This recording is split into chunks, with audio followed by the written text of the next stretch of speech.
ചൈനയുടെയും പാകിസ്ഥാന്റെയും ചങ്കിടിപ്പ് വർദ്ധിക്കുന്നു. ഇന്ത്യൻ പ്രധാനമന്ത്രി നരേന്ദ്രമോദിയുടെ അമേരിക്കൻ സന്ദർശനത്തെ ഏറെ ഉത്കണ്ഠയോടെ കൂടി മാത്രമാണ് ഇരു രാജ്യങ്ങൾക്കും നോക്കിക്കാണാൻ സാധിക്കുകയുള്ളൂ. കാരണം അമേരിക്കൻ സന്ദർശനത്തിനെത്തിയ നരേന്ദ്രമോദിയുടെ ഉറ്റ ചങ്ങാതി അമേരിക്കൻ പ്രസിഡന്റായ ട്രംപ് മുന്നോട്ട് വെച്ചത് ലോകത്ത് ആരെയും ഭയപ്പെടുത്തുന്ന F-35 ഫൈറ്റർ ജെറ്റ് വിമാനങ്ങളാണ്. അതെ, ഏതൊരു രാഷ്ട്രവും കൊതിക്കുന്ന അമേരിക്കൻ സാങ്കേതിക വിദ്യയിൽ പിറന്ന F-35 ഫൈറ്റർ ജെറ്റ് ഇന്ത്യക്ക് നൽകാൻ അമേരിക്ക സന്നദ്ധത പ്രകടിപ്പിച്ചു കഴിഞ്ഞിരിക്കുകയാണ്. പാകിസ്ഥാനെയും ചൈനയെയും സംബന്ധിച്ച് ഇതൊരു പേടി സ്വപ്നവുമാണ്.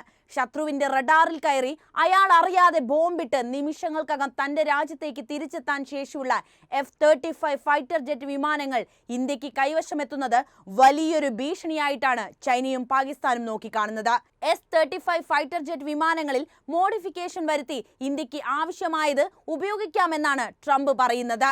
എന്തായിരിക്കും ഈ വിഷയത്തിൽ ഇന്ത്യ സ്വീകരിക്കുന്ന നിലപാട്? നമുക്ക് വിശദമായിട്ട് തന്നെ കാര്യങ്ങൾ നോക്കാം.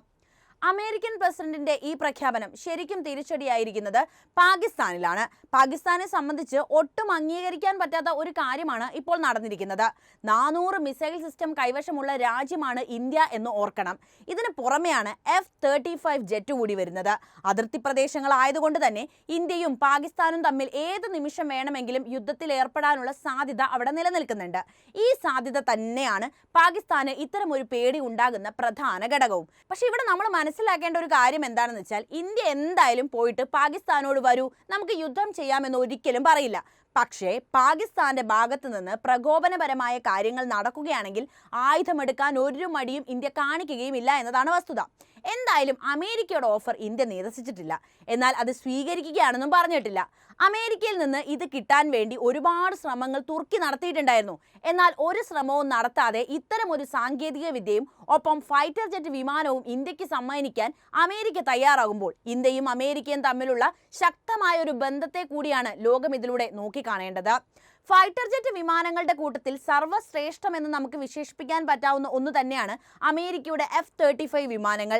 ഇതിനു മുൻപ് F-35 വിമാനങ്ങൾ, അതായത് അമേരിക്കയുടെ സാങ്കേതിക വിദ്യ ഉപയോഗപ്പെടുത്തിക്കൊണ്ട് തന്നെ ജപ്പാൻ ഉണ്ടാക്കിയെടുത്തിരുന്നു. അന്നത് വലിയ വാർത്താ പ്രാധാന്യം നേടുകയും ചെയ്യും. അത്രയും നാൾ അമേരിക്കയ്ക്ക് വൻ തുക നൽകിക്കൊണ്ടായിരുന്നു ജപ്പാൻ ഇത്തരം ജെറ്റ് സ്വന്തമാക്കിയിരുന്നത്. അതായത് ഇതിന് ഒരുപാട് ചെലവുകളുണ്ട്. ഈ വിമാനങ്ങൾ വാങ്ങുക എന്ന് പറയുന്നത് വളരെയധികം പണച്ചെലവുള്ള ഒരു കാര്യം തന്നെയാണ്. അതുകൊണ്ട് തന്നെയാണ് എന്തും ഉണ്ടാക്കിയെടുക്കാൻ ശേഷിയുള്ള ജപ്പാൻ ബുദ്ധി അമേരിക്കൻ സാങ്കേതിക വിദ്യ ഉപയോഗപ്പെടുത്തിക്കൊണ്ട് തന്നെ ഇത്തരം ഒരു വിമാനം തയ്യാറാക്കിയത്. ഇത് ജപ്പാനെ സംബന്ധിച്ച് ഒരു അഭിമാന നിമിഷം തന്നെയായിരുന്നു. അതുകൊണ്ട് തന്നെ അവർ അവരുടേതായ രീതിയിൽ പൂജയൊക്കെ നടത്തിയിട്ടാണ് ലോകത്തിന് മുന്നിൽ ഈ ഒരു ജെറ്റ് പ്രദർശിപ്പിക്കുന്നത്. ഇങ്ങനെ ഒരു സംഭവം പറയുമ്പോൾ എനിക്ക് ഓർമ്മ വരുന്നത് വർഷങ്ങൾക്ക് മുമ്പുണ്ടായ ഇന്ത്യയിലുണ്ടായ ഒരു സംഭവമാണ്. റാഫേൽ വാങ്ങിയ ഒരു കാലഘട്ടത്തിന്റെ ഒരു ഓർമ്മയാണ് കേട്ടോ. റാഫേൽ ഇന്ത്യയിൽ എത്തിയപ്പോൾ പൂജ ചെയ്തിട്ട് ഒരുപാട് വിമർശനങ്ങളൊക്കെ അന്ന് ഇന്ത്യക്ക് നേരിടേണ്ടി വന്നിട്ടുണ്ട്. സാങ്കേതികപരമായിട്ട് ഇന്ത്യയെക്കാളൊക്കെ എത്രയോ ഉയർച്ച കൈവരിച്ച രാജ്യമാണ് ജപ്പാൻ, അറിയാമല്ലോ. ജപ്പാനിൽ പോലും ഇങ്ങനെയാണ് സംഗതികൾ എന്നാണ് ഞാൻ പറയാൻ ഉദ്ദേശിച്ചത്. ഫൈറ്റർ ജെറ്റിലേക്ക് തിരിച്ചു വരാം. ഈ ഫൈറ്റർ ജെറ്റ് വിമാനങ്ങളിൽ ആരാണ് ഏറ്റവും കേമൻ, അതായത് ഏത് രാജ്യം ഉണ്ടാക്കിയതാണ് ഏറ്റവും ശ്രേഷ്ഠം എന്ന കാര്യങ്ങളൊക്കെ നമുക്കൊന്ന് നോക്കിയാലോ. ഒന്നാം സ്ഥാനത്തെത്തുന്നത് ലോക്ഹീഡ് മാർട്ടിൻ F-35 ലൈറ്റനിങ് ആണ്. അമേരിക്കയുടെ 5ാം തലമുറ യുദ്ധവിമാന വികസനത്തിന്റെ ഏറ്റവും മുകളിൽ നിൽക്കുന്ന പേരാണ് Lockheed Martin F-35 lightening second. 2006 ഉൽപാദനത്തിലേക്ക് പ്രവേശിച്ച കാലം മുതൽ F-35 യുദ്ധവിമാന വികസനത്തിലെ ഏറ്റവും പുതിയ ഘടകങ്ങൾ ഉൾക്കൊള്ളിക്കുന്നതിൽ അമേരിക്ക പ്രത്യേകം ശ്രദ്ധിച്ചിട്ടുണ്ട്. സമാനതകളില്ലാത്ത സ്റ്റെൽത്ത് സവിശേഷതകൾ, സെൻസർ ഫ്യൂഷൻ, ലോകത്തിലെ ഏറ്റവും ശക്തമായ യുദ്ധവിമാന എഞ്ചിൻ, ഡാറ്റ നെറ്റ്വർക്കിംഗ് കഴിവുകൾ, ഏറ്റവും നൂതനമായ റഡാർ എന്നിവ ഇതിൽ ഉൾപ്പെടുന്നവയാണ്. 2ാം സ്ഥാനത്ത് നിൽക്കുന്നത് ചെങ്ഡു J-20 മൈറ്റി ഡ്രാഗൺ ആണ്. 2017 ചൈനയിൽ അവതരിപ്പിച്ച 5ാം തലമുറയിലെ ആദ്യത്തെ യുദ്ധവിമാനമായ J-20 mighty dragon, F-22, Su-57 എന്നിവയെ എതിർക്കാൻ രൂപകൽപ്പന ചെയ്ത ഒരു ഭാരമേറിയ ശക്തവുമായ യുദ്ധവിമാനവുമാണ്. പീപ്പിൾസ് ലിബറേഷൻ ആർമി എയർഫോഴ്സിന് നൂതന ഏവിയോണിക്സും മികച്ച പ്രകടനവും നൽകുന്ന ചൈനീസ് യുദ്ധവിമാന വികസനത്തിലെ ഒരു ചുവടുവെപ്പായിട്ടാണ് നമ്മൾ ഇതിനെ നോക്കിക്കാണേണ്ടത്. ത്രസ്റ്റ് വെക്സ്റ്റേഴ്സ് എഞ്ചിൻ എക്സോസ്റ്റുകൾ ഇല്ലാതെ ഇത് അതിൻ്റെ എതിരാളികളെ പോലെ കൈകാര്യം ചെയ്യാൻ കഴിയില്ലായിരിക്കും. പക്ഷേ ചെങ്ഡു J-20 സ്റ്റെൽത്തി ഡിസൈനർ ഇപ്പോഴും അവിശ്വസനീയമായ വിധം പുരോഗമിച്ച് വരികയാണ്. 3ാം സ്ഥാനത്തുള്ളത് ലോക്ഹീഡ് മാർട്ടിൻ F-22 റാപ്റ്റർ ആണ്. 5ാം തലമുറയിൽപ്പെട്ട ആദ്യ യുദ്ധവിമാനമാണ് F-22. സ്റ്റെൽത്ത് സവിശേഷതകൾ ഉൾപ്പെടുത്തിയ ആദ്യ യുദ്ധവിമാനം കൂടിയാണ് ഇത്. ഇതിന്റെ ത്രസ്റ്റ് വെക്ടറിംഗ് എഞ്ചിനുകളും നൂതന ആയുധ സംവിധാനങ്ങളും ക്ലോസ് റേഞ്ച് ഡോഗ് ഫൈറ്റിംഗിൽ ഇതിന് ഒരു മുൻതൂക്കം നൽകുന്നുണ്ട്. കൂടാതെ ദൃശ്യപരിധിക്ക് അപ്പുറത്തേക്ക് പോകാനുള്ള ശക്തമായ സെൻസറുകളും ഇതിൽ ഘടിപ്പിച്ചിട്ടുണ്ട്.